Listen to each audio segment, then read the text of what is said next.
We are taking a break to bring you news from Origa Village, where our news anchor Sarah is now over to you. Thank you, Erica, for the update. I'm bringing you serious breaking news from Origa Village. It has been confirmed that Prince Olade, the rightful heir to the throne, was found dead in his luxurious mansion. The circumstances surrounding his demise remain unclear at this juncture, so do keep tuning in as we provide you with more in-depth details. Once upon a time in Origa Village a prince was born. He was named Olade Draco. His father, the King Ola Draco, and his mother, the Queen Asake Draco, were both respected rulers of the land and was loved by all. Prince Olade had two sisters, Adesola and Adesua. They were all homeschooling in the customs and tradition of the village. Chief Lade, a trusted advisor of King Draco, arranged for his daughter, Arua, to be engaged to Prince Olade from a young age. As they grew up together, spending countless hours bonding, they both anticipated their future marriage. Prince Olade was seen as the future king of Origa Village, admired by all for his kindness.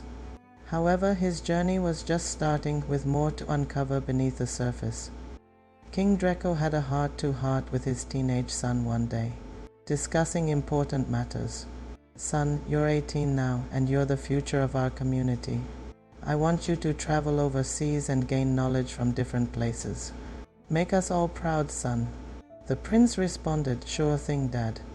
So at 18 years old, Prince Olade left home to start a whole new life in the United States. It was tough saying goodbye, you know.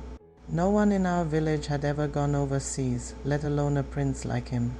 His parents, especially the Queen, were really counting on him to make it big. Prince Olade quickly adjusted to university life, a stark contrast from his privileged upbringing, without servants or maids at his beck and call. He took to writing monthly letters to his parents and sisters, keeping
big return was all over the place.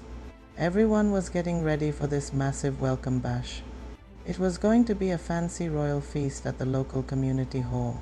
The Queen was pumped. She was all hyped up, planning every single bit of the event. "We will welcome him like a king." On the long-awaited day, Prince Olade arrived in the village in a black car, accompanied by another young man. The villagers were gathered outside, waving, laughing, dancing, and singing a local welcome song for him. It was a joyful day, as Prince Olade highlighted at the palace gate. His father, the king, and his mother were waiting to embrace their son. Prince Olade introduced his friend Daniel to his parents, the king and queen, Daniel and Olyomade graduated from the same university in the USA, and Daniel currently resides in the city. The king and queen warmly welcomed both of them. The palace butler was instructed to lead Daniel to the guest chamber after settling in. However, Prince Olyomade adamantly refused and demanded that Daniel stay in the palace with him. The queen damn well heard the argument and stormed up to her son like a hurricane. "Olyomade, your body is supposed to be thrown into the guest chamber. That's how it's always been done. Tradition and all that jazz." But Prince Olyomade wasn't having any of it. He straight up yelled at his mom, "He's my ride or die. Not some random guest you can just toss into the chamber." The queen was left shook to her core. Can you even believe the audacity of the prince to raise his voice like that? What the hell is happening in this royal palace? And lo and behold, a grand spectacle unravels before our very eyes, where Daniel was forcefully escorted to the prestigious guest chamber, while Prince Olyomade, consumed with rage, stormed off to his chambers in a fiery blaze of fury. His sisters and the entire royal entourage stood frozen in disbelief, utterly aghast at the unprecedented levels of rudeness Prince Olyomade had unleashed. What the heck just happened in that palace? On the day of the grandiose welcome banquet, the prince adorned himself in the most extravagant, dazzling traditional African attire, with the air of royalty surrounding him. He strode up to the king with a confidence that could move mountains and declared that he demanded his dear friend, Daniel, to accompany him in the royal carriage. The king's jaw dropped in utter disbelief, his eyes widening in shock as he turned to glance at the queen, whose immediate response was an emphatic, resounding "No way in hell. That's absolutely impossible." The prince rises dramatically from his humble kneeling stance and struts out to enter his luxurious royal carriage. Whispers spread like wildfire among the chiefs and the palace entourage at the audacious behavior of the prince.